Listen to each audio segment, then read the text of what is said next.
بسم اللہ الرحمن الرحیم. In the name of Allah, the Beneficent, the Merciful. الحمدللہ رب العالمین والصلاة والسلام علی سید المرسلین. اما بعد فاعوذ باللہ السمیع العلیم من الشیطان الرجیم.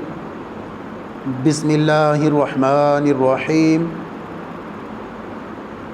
ثم لتسألن یومئذ عن النعیم. برادران اسلام، اللہ رب العزت نے اس آیت میں جو آپ کے سامنے تلاوت کی ہے، ہمیں یہ بات بتائی ہے کہ دنیا میں زندگی بسر جو ہم کر رہے ہیں، اللہ رب العزت نے ہمیں دنیا میں بھیجا ہے تو بے مقصد نہیں بھیجا. دنیا میں آنے کا ہمارا کوئی مقصد ہے، اور اللہ رب العزت نے اس بات کی طرف بھی اشارہ فرمایا ہے کہ وَمَا خَلَقْتُ الْجِنَّ وَالْإِنسَ إِلَّا لِيَعْبُدُونَ، کہ ہم نے انسانوں کو اور جنوں کو اپنی عبادت کے لیے پیدا کیا ہے.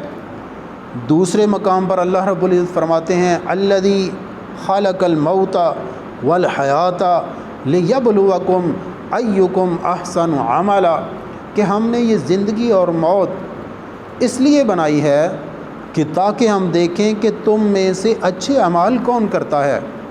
تو پتہ چلا کہ دنیا میں آنے کا مقصد اللہ کی عبادت ہے، اللہ کو خوش کرنا ہے، اللہ کی رضا حاصل کرنا ہے. ورنہ کھانا اور کمانا اور مال اکٹھا کرنا یہ تو دوسری مخلوقات بھی کر رہی ہیں، کھا بھی رہی ہیں، پی بھی رہی ہیں، سو بھی رہی ہیں. اور اگر ساری زندگی غفلت میں گزاری تو پھر دنیا میں آنے کا مقصد جو ہے نا وہ فوت ہو جائے گا. تو اللہ رب العزت نے فرمایا ثم لتسألن یومئذ عن النعیم، کہ ایک وقت آنے والا ہے تم سے یہ جو اللہ کی نعمتیں ہیں، اللہ نے آپ کو عطا کی ہیں، ان کے بارے میں پوچھا جانے والا ہے. ثم لتسألن یومئذ عن النعیم.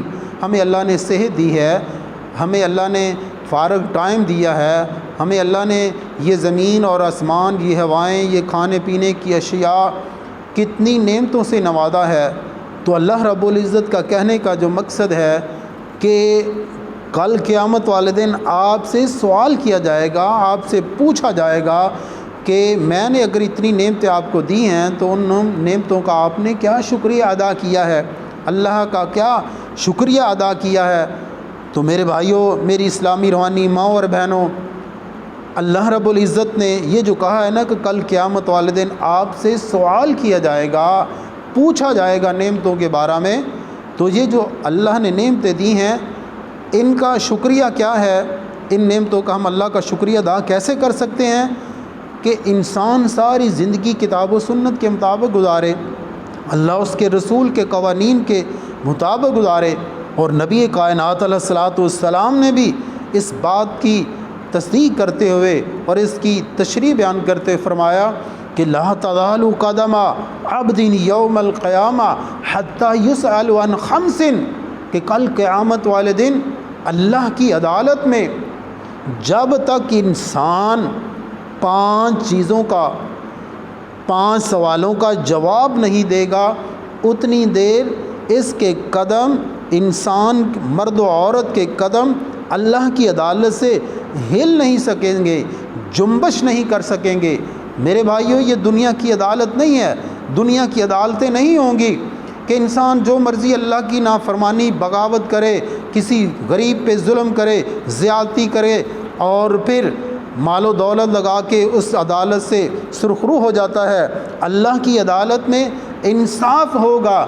تو اس لیے کل قیامت والے دن جب تک کوئی بندہ ان 5 سوالوں کا جواب نہیں دے گا، اتنی دیر وہ اللہ کی عدالت سے ہل نہیں سکے گا، جا نہیں سکے گا۔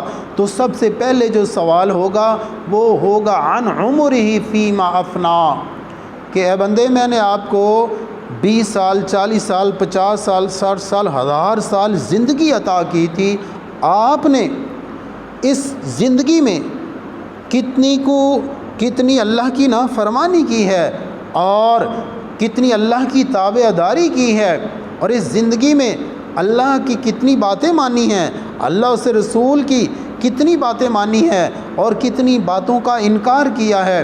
تو اس لیے جو زندگی اللہ رب العزت نے عطا فرمائی ہے، عمر 40 50 سال 60 سال 100 سال 200 سال، تو انسان کو چاہیے کہ اس زندگی میں زیادہ سے زیادہ نیک اعمال کرے، زیادہ سے زیادہ اچھے کام کرے۔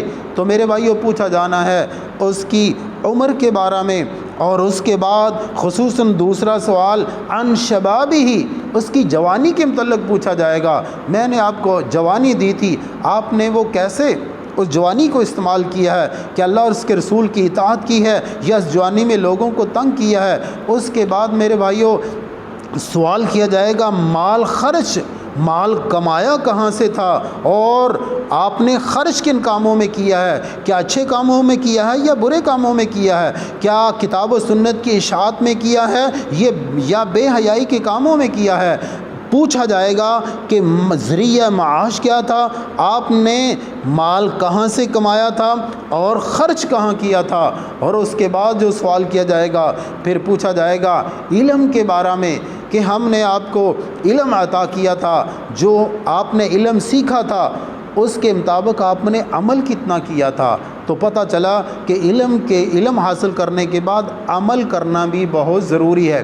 تو اللہ سے دعا ہے کہ اللہ رب العزت ہمیں یہ جو 5 سوال ہیں ان کی تیاری دنیا میں کرنے کی اللہ توفیق نصیب فرمائے۔